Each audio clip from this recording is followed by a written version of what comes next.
Many brides pick a theme color for their wedding decor, and a great way to incorporate that color is to include a specialty fabric into the wedding day details. You can make your own tablecloths or runners, personalized napkins, and even add a touch of handmade to the floral bouquets.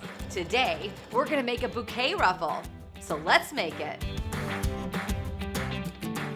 You'll need your brother's sewing machine, specialty fabric and coordinating fabric, a large circle pattern. I like to use the circumference of a serving bowl, a smaller circle pattern, fabric marking pens, scissors, and straight pins. First, lay the fabric right side up and place the large circle pattern on the fabric and trace around it.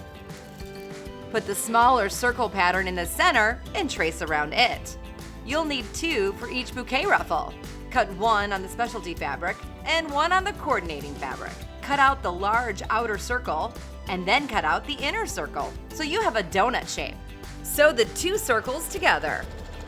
Now, cut through the width of the donut so it has 2 ends. Using a large safety pin, pin one open end and pull it through to turn the tube right side out.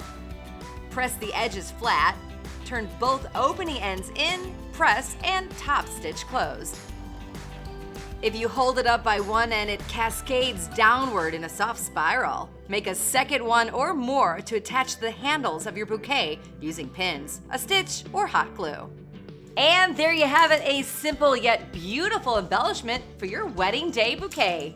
It's a great way to weave a color of fabric into all of your decor and add the touch of handmade to your wedding.